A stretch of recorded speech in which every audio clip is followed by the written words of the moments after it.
manera de que todo esto que están planteando, de que con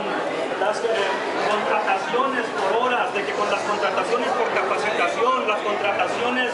por a prueba, las contrataciones temporales, va a haber más empleo para la gente. Eso es una mentira, compañeros. Lo único que están tratando de legalizar es con cualquiera de estas, es que el patrón va a poder despedir a los trabajadores sin ninguna responsabilidad, es decir, sin necesidad de tenerse que ir prácticamente ni a juicios porque les van a dar la razón.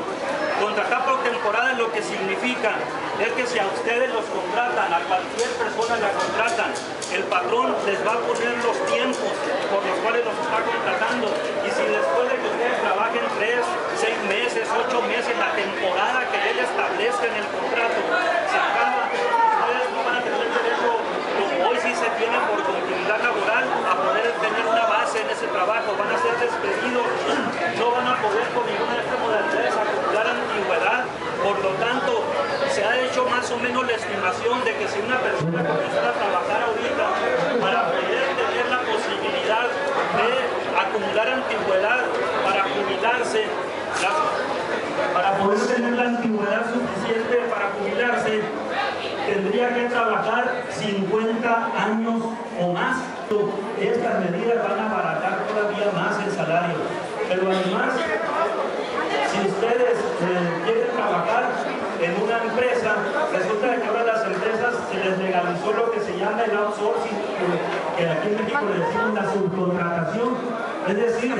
ya ni siquiera van a tener la esperanza de trabajar directamente para esa empresa, sino para empresitas que van a formar y que ya están formando los patrones por áreas en las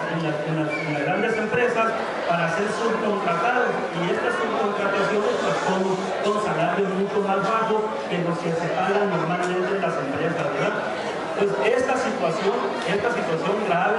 también se da en las universidades públicas y por más razón en las privadas, ¿verdad? Aquí ya hay subcontratación, aquí hay muchos eventos que ustedes se dan cuenta que se dan en la Universidad de Sonora y que los desarrollan empresas privadas, empresas que son agencias, por ejemplo, de contratación de artistas, para ellos teniendo nosotros artistas de primer nivel, no solamente en la planta académica, sino también en el talento de los propios estudiantes aquí en la Universidad de Sonora. En el deporte es la misma, agencias donde se está contratando personal. Los exámenes que ustedes hacen cuando ingresan a la Universidad de Sonora, inclusive exámenes con los cuales se están titulando, son empresas. No crean que cuando dice alguien me voy a titular por Ceneval,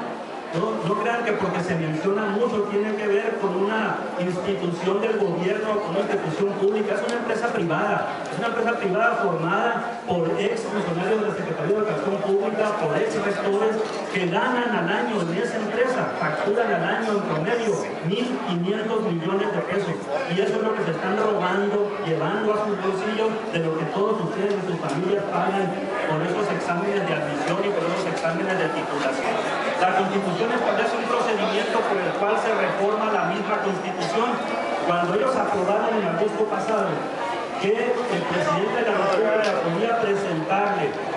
al Congreso las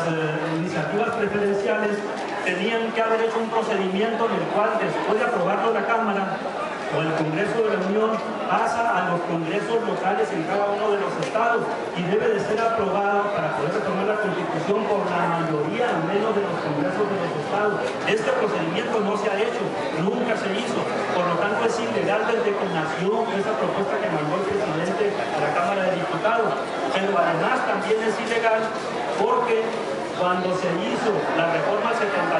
de la Constitución, que es ilegal, se planteó ahí un año de plazo máximo para que se pudiera reglamentar, va a ser la ley secundaria que debería definir cómo se debe aprobar una propuesta preferencial, y sin embargo tampoco se hizo en la Cámara de Diputados, ni se discutió tampoco en la Cámara de Senadores. Por lo tanto es ilegal desde cómo nació, ilegal desde cómo se está aprobando, y se van a iniciar procedimientos jurídicos ya por sindicatos,